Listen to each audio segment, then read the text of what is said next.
Okay guys, so this is the beginning of my IGP1 obedience. I cut this into pieces so you guys can get an idea of what happened. I didn't want to bore you with the entire length. So this is the check-in with the judge. As you can see, the dog's a little bit looky, but he really started with a strong energy. I liked his active behavior. He was a little pushy and a little bit sloppy here and there, but in the beginning, it started well. This is the beginning of my healing routine. 50 paces out, about turn, you know. Now here you can see some stuff starting to happen. The dog's kind of coming in and out of the position. He's doing a kind of a hop and a skip. He's better in the running there, but then in the walking, you can see that he kind of does like hop, skip, hop, skip, hop, skip. It's not an injury. It's what he does when he starts coming out of the ideal position of healing. I worked really hard to fix that. You didn't really see it crop up too much in the BH, but you start to see it, that up, down, up, down. You can see it. Like it's a rhythm, but it's just an ugly rhythm, and it ruins the healing. And he starts to forge a little more. But he had a good energy. So, but I do think that this was the beginning of the problem, because normally in training, I will fix this. I won't allow him to walk like that. So it was definitely not normal for me to leave that. So healing through the group, you know, he was with me. Good energy. Again, a little bit funky in the healing, but the activity was there, so I couldn't complain about that.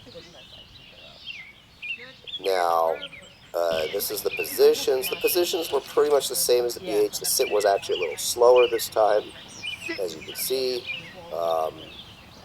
And then the down also a little bit slower than in the BH. So I think this is just too much training in too short a period of time. Too many trials, you know, that's what it is. Recall, he hits me in the recall. We already know that he does that. I haven't fixed that yet. And that's on purpose. So they didn't want to lose too much speed. But as you can see there, he wasn't all that fast. The dumbbells, you're going to see the dumbbells because you haven't seen them before. They were not quite finished when we went and did this trial, which was it's a day ago or 2 days ago now. So you can watch the dumbbell, you can see for yourself. So going out, he could be a little faster. The pickup, he turns a little wide, and then he hits me with the dumbbell. So basically every part of it could have been slightly better. The out there, I literally started doing outs with him on the dumbbell the day before, so that's not his fault. The finish after the out was pretty good, but the out, you can see, kind of pops out off the dumbbell and then back slightly. You know, those are points. So here, I set up too close to the jump. I'm kicking myself for this, because he'll touch the jump on the way out. You can see it, oof, right there. But he does clear it on the way back. Maybe he needed that lesson. So again, he hits me with the dumbbell, right? So it's all points right there. The finishes are okay. Just he could have had more power. This is my send out. I was worried about the send out, so I'm actually quite happy with how the send out turned out. For me, this was the best part. So there it goes, and you're gonna see it.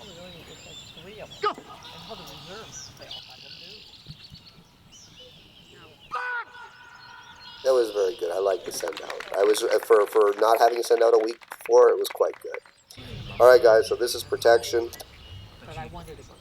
All right. So here's where the problems start. You can see here the dog says, "I don't want to heal. I want to look at the blind." Very atypical. We don't have this problem really in training. So this is the beginning. Big warning to me. Like I'm like, oh no, we're in trouble here. So as you can see here, he doesn't even sit. I just send him before the error can be too visible, even though I'm sure the judge saw that. He always rolls into the blind, hackles up. You know, that's normal. Every time he goes into blind the first time, it's hackles up. And he hackles up for everything. He's Mr. Hackles. So bark and hold's pretty good. Nice power. Could be a little better. That shifting to the elbow side is something that he's picked up in the last week for no reason. Nothing's happened to him. I don't know why he's shifting off to the elbow side. It's just something he's decided to do, so it's something now that we're going to have to spend the summer fixing, because that can become a problem where they're literally barking on the left side of the helper. Here he doesn't sit all the way, and he also got dirty. You guys didn't see it because my body blocked, but he actually took a little bite out on the sleeve when I approached, so that cost me big points. So this is the healing to the escape. Again, quite loosey-goosey. He's not quite with me there. I don't know if you guys can see it here. The blind's blocking. Yeah, so again, in the plots was not good. He came right across my feet. That's something that, again, we've not allowed into training.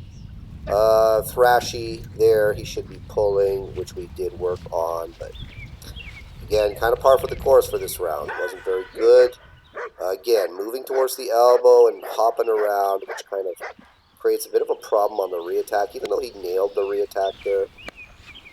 Again, that hectic behavior there on the lockup, we're going to have to really work on that. Like I said, a couple weeks ago, we did not have this problem, but I think we pushed a little too hard and a little too far with this guy. But, you know, it was good power there. Now, you can see he kind of knows at this point he's screwing up, so when I walk up on him here, he looked at me a couple times, which he normally never does in training. It's not like a problem that we've had. So he did stop and he sat there, which was good. This is the healing to the long attack. I'm not going to show the whole thing for obvious reasons. It's kind of boring. But he's loosey-goosey there. So here, the long attack, he was at about 75% of his normal speed. Didn't even really leave the ground. So I didn't like that. That's something that we're going to have to look into. Out was a little hectic. Again, it wasn't a clean out. Barking was good. Now, I don't really have a side transport at this point. You know, it's a very half-ass ugly thing. There's that shifting to the elbow side again. I absolutely hate that, and I will fix that. So the side transport is a you-know-what show. You guys are going to see it shortly. So it starts well, and then when we start walking, he completely leaves me and says, I'm going to walk with the helper. Not correct. And I'm not even going to look properly at him. And then there he gets in front of the helper. So, yeah. So anyways, guys, you get the idea. All right, guys. So it's the end of day one of the trial. Obedience was a score of 88. Tracking, protection, a score of 90. Now, the obedience, I was... there were no surprises. If anything, I was happy with the send-out. Very straight, very fast on the send-out. That was actually my biggest concern. The dumbbells I knew were not finished, in case you couldn't tell. Sloppy dumbbells, sloppy on the outs, not enough power. He did touch on the jump going out on the dumbbell, but that was my fault. I actually set up a little too close to the jump. I think their jump is a little bit higher, and it looks a little bit different than most of the jumps that we've been training on, so, you know, I'll give that to him. He hits me on the recalls. I know I haven't fixed that yet, so, you know, that's something now that I'm going to fix. So, you know, I think my obedience score was fair, and, you know, it wasn't entirely unexpected. That's pretty much the long and the short of it for obedience. Protection was a different story. So we got a 90, which is okay. But again, this is an IGP1 club trial, right? So a 90 is never a good story, right? Because it tells you that there's a lot of big holes, right? So what happened was, I noticed in the last week of training that when I would approach the dog on a guard, he would get a little bit pushy and dirty with the helper. And he surely did that in the blind when I approached. In fact, look, when I first walked on the field with the dog and I saw his eyes start looking around for the helper instead of for me, I knew we had a problem. I knew we had a problem right from when I first stepped on the field. The dog wasn't with me. In fact, I don't remember a time in his life he wasn't with me as much. And I think, quite frankly, look, this is the second week in a row that I'm trialing a very young dog, very inexperienced dog. A lot of pressure was put on him in these last 2 weeks to get him finished, and he isn't quite finished either way.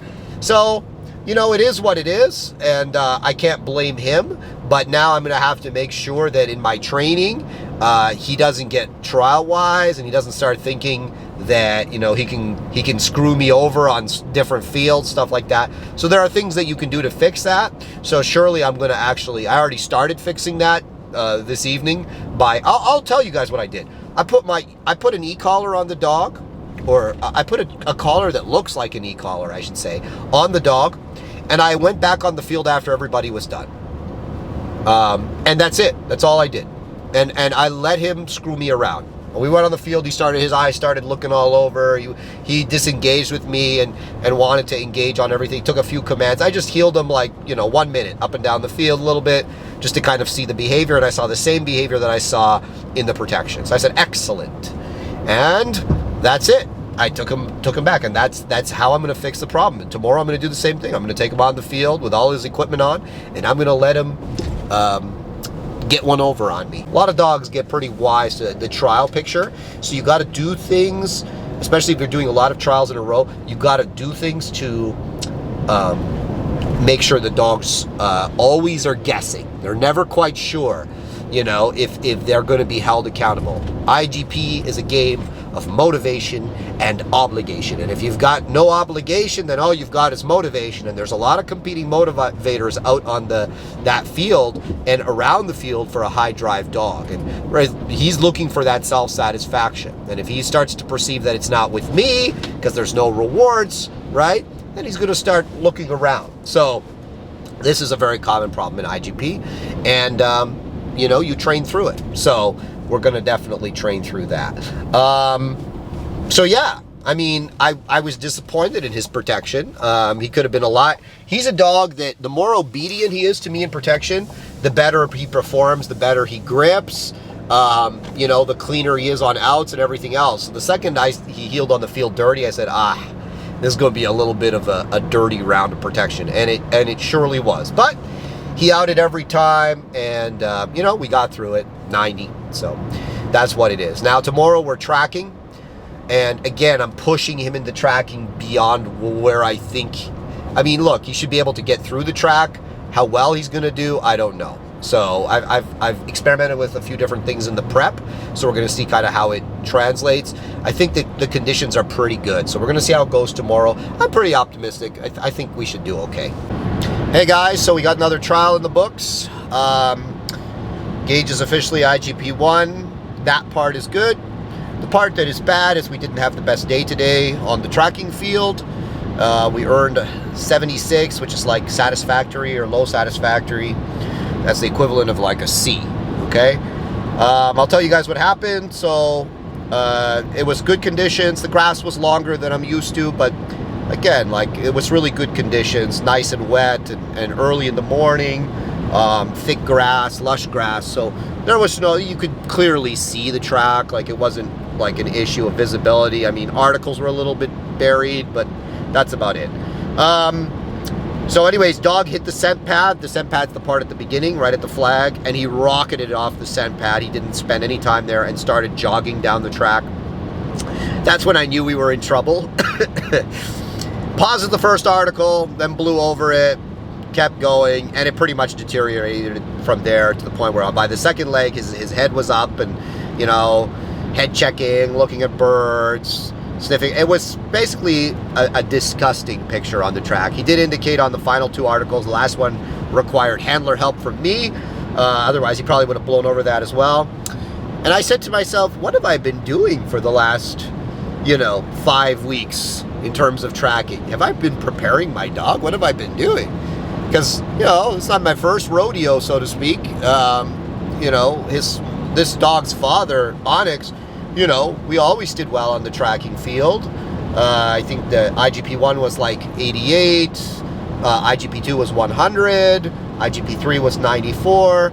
It was never really a shit show on the tracking field with my last dog. And this track was reminiscent of, my first competition dog, Bastion.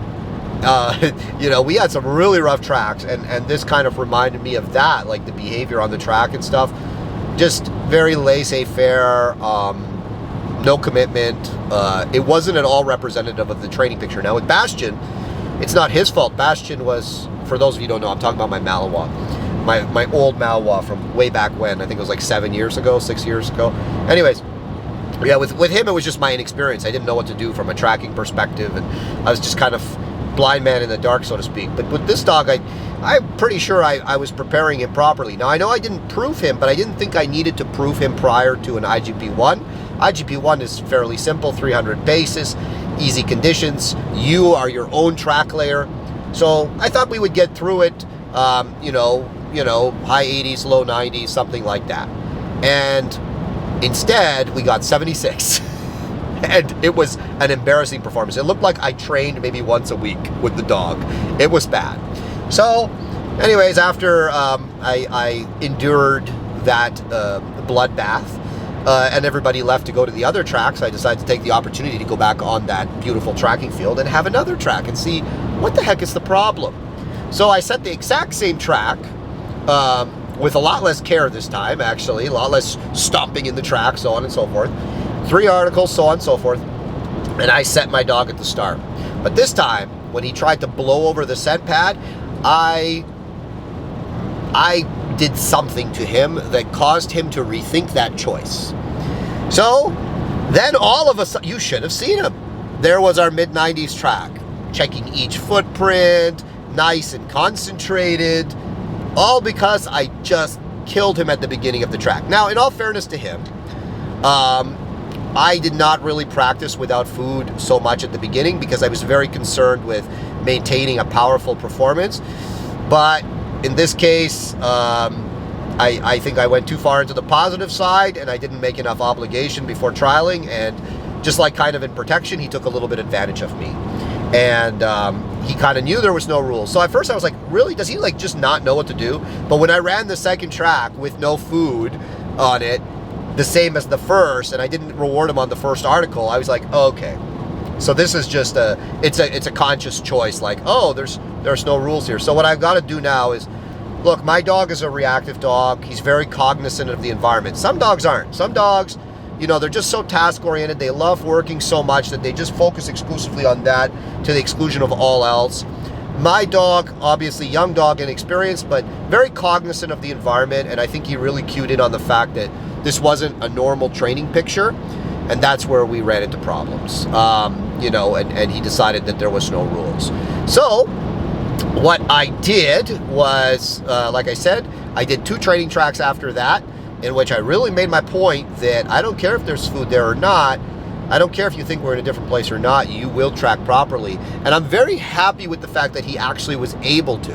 Because that does mean that he understands. If he was like still confused or quitting, then I would know that, okay, we got a big problem here. But what we have is a proofing problem. And that's okay. Proofing, it's a pain in the ass because now I can't just track by myself, especially leading up to trial. I'm really going to have to make sure that I kind of simulate trial conditions, got like 3-4 other people there at least, and, fake judge and all that stuff. But the good news is that, he knows his job, right? He just chose not to do it. So I just have to manufacture a situation where he knows his job. Now, jumping back quickly, obedience, I deserved every point that I lost in obedience. I was actually very happy with the send out, even though 88 is nothing to write home about. It was good for where we were at, and it exposed some things that I was already kind of knowing that I had to fix, so no complaints on the obedience. Protection, like I said earlier, I lost the dog. In my opinion, he peaked 2 weeks ago. I peaked him too early in protection. And I was almost surprised because like we were working with a very well-known kind of world-level guy who was over here from Europe for a few days. So we were working with him, and he was just killing it. The protection was phenomenal. The control was perfect. The power was there. And then over the last week and a half, I noticed he started going out of control. He started, offering some bad behaviors, like, barking more to the elbow side of the sleeve and getting dirty around me and really not committing to the healing. And that's where we had a problem. Then we trialed, and it was pretty much the same picture, if not a little worse. So, what do we learn from this? I peaked him too early in protection. I peaked him too early. I think he was at his optimal about 2 weeks ago, and then we kind of started going over the line a little bit over the last 2 weeks. And I think if I had trialed him in terms of protection 2 weeks ago, I would have gotten like easily a 95, 96 into protection. So, it is what it is. Now I'll be much more careful on the next trial about peaking him too early. And I'm also going to be, look, now I don't know what I'm going to trial next. I'm going to kind of feel my way through it. I was really going to back off training for a bit after this trial because I went so hard. But you know what? I've decided that I'm going to lower the pace, but I'm going to maintain the pace. And we're just going to chip away at it every day, and we're really going to focus on some fundamentals. And I'm hoping that the next trial prep, instead of me frantically working to train behaviors, instead I'll be working more on proofing behaviors, which is always a better place to be in terms of a trial setting. All right, guys, so long story short, we got to get back on the field. We got to get to training. We got a lot of things to fix. It wasn't the outcome that I wanted, but you learn from these experiences, and I've definitely learned, and I plan to come back again next time and solve this puzzle and make it work. Big thank you to the club that hosted this trial. Hosting trials is a pain in the butt. I know from when I used to be members of various clubs. So I'd like to thank the club. The members were all very welcoming, very nice people. Oxford Working Dog Club, I believe is their name, Oxford Working Dog Club. And I think they're out in Woodstock, for those of you that are wondering. Nice people, good trainers. It was a very well put on event. So I appreciate the effort they went to there. And yeah, back to the grind, guys. We'll be in touch.